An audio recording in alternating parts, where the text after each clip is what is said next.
Alors ici, nous pénétrons dans un autre point phare de l'aquarium, le vaisseau englouti, qui représente un décor reconstitué d'un vaisseau. Et entre les entraves du bateau, on aperçoit des poissons, des récifs tropicaux, ainsi que des tortues de mer.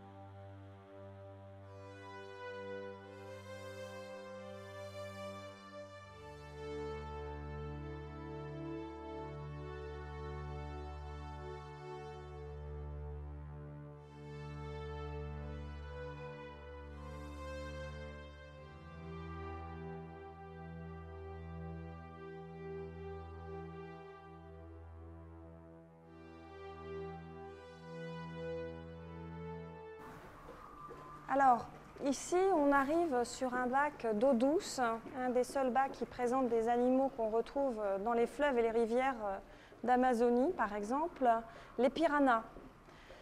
Vous avez pu voir en quarantaine, je dirais dans la partie nurserie de l'aquarium, des petits piranhas qui venaient de naître. Eh bien, ici, vous avez les parents.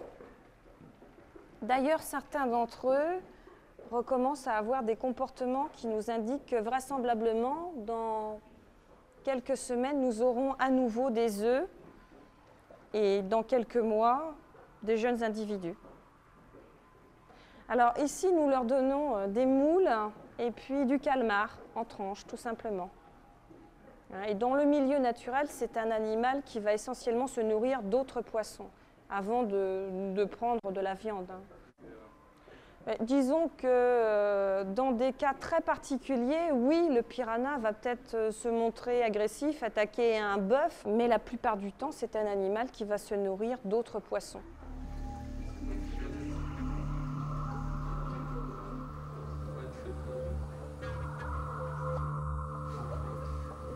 Ah, jetzt hat er. Jetzt kann ich den anderen nur erst am Panzer. Ich kann ihn jetzt aber nicht benennen.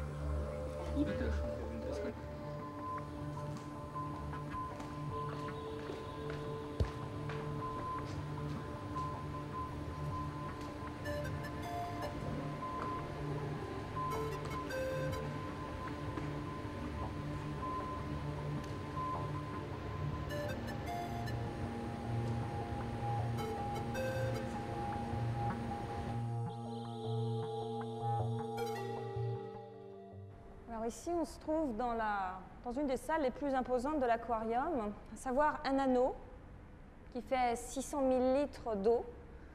La surface est composée par du métacrylate, une espèce de plastique de synthèse.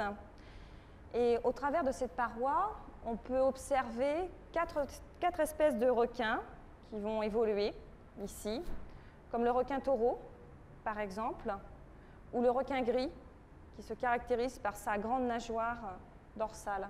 Elle est très accentuée.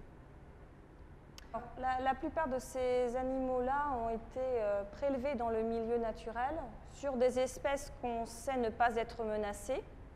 Certains sont arrivés à taille adulte, d'autres ont été prélevés jeunes et ont grandi ici.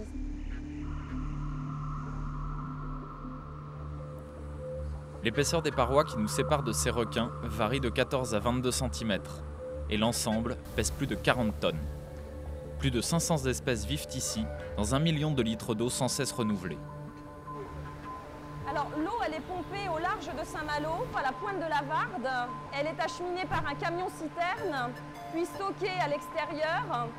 Et en fonction des besoins, elle est pompée, acheminée jusqu'à cette salle des filtres.